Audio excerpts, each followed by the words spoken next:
Hi, and welcome to Beneath the Longman's Feet again for this third video on air.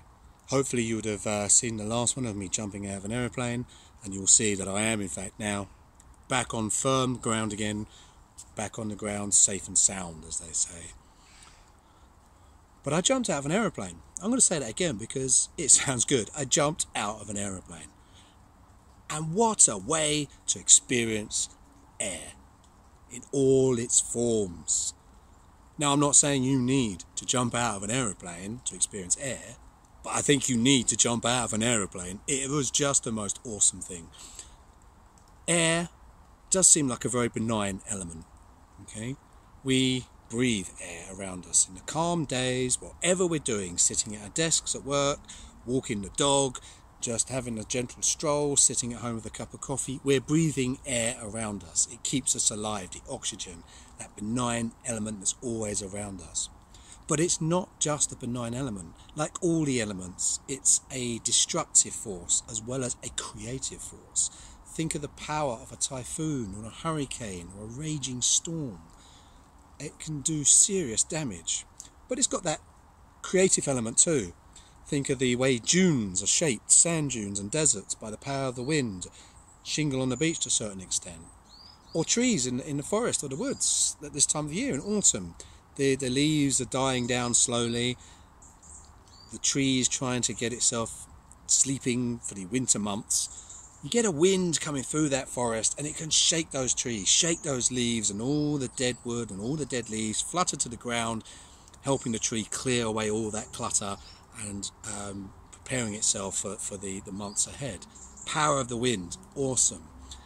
Now, the skydive that I did, I'm going to mention this because, you know, I jumped out of an aeroplane, but we experienced the power of air in many different ways.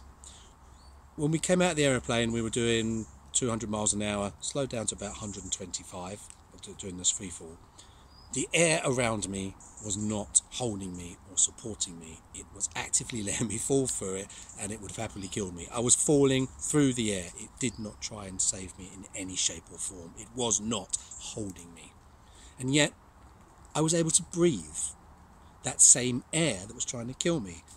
If I put my head down in a certain way, all of a sudden my nostrils and my mouth were filled out with rushing air and I couldn't breathe. My breath was taken away, literally. But putting my head up again slightly, I was able to breathe that same air. So I was interacting with this air that was trying to kill me, breathing, not breathing, breathing, not breathing. And then the moment when the parachute opened, we were able to interact with the air in a totally different way. I say we, I mean the guy behind me who was controlling the parachute knew what he was doing. He was doing all the work really. I was just marvelling at it all. But when the parachute opened, we slowed down to about 20 miles an hour for our descent. We interacted with the air in a different way as we picked up the currents that enabled us to turn gently and glide safely down to ground. And so, in all those different ways of interacting with this element of air, it was all there, it was amazing. But you don't have to jump out of a plane. You can do it in so many other ways than just going for a walk or standing in a gentle breeze. Go sailing, for instance, if you like sailing. Sailing interacts with the air in many different ways. The sails tack at different angles to pick up the power of the wind, to go slow, to fast, to turn. Go fly a kite in different winds, in powerful winds and slow winds, and see the difference of the kite. Go for a walk along the seafront and see the wind hurling in your face, or in the hills and feel the wind in your face. Or if you're at home and you're cosy and there's a storm brewing outside, just go outside for 10 minutes. Feel that power of the wind and the elements in your face, on your skin, in your hands. You always come back and get warm and dry. There's nothing wrong with your life that way. There are different ways of feeling and experiencing and wondering at the power of the different elements. And if we are truly a nature-loving spirituality, and we are embracing the elements as we say we do, then we need to continue to find new ways of interacting with them and what they mean to us and how that affects our lives and how they affect the things that we're doing. So try and think about something a bit different to just standing in a gentle walk and feeling a gentle breeze. Do let me know what you do and how you experience the power of the wind. I'll be very interested to hear.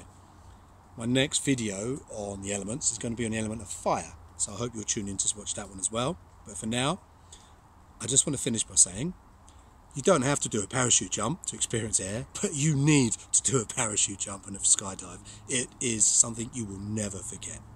But thank you very much for staying with me. Very much appreciated. Speak to you all soon. Take care.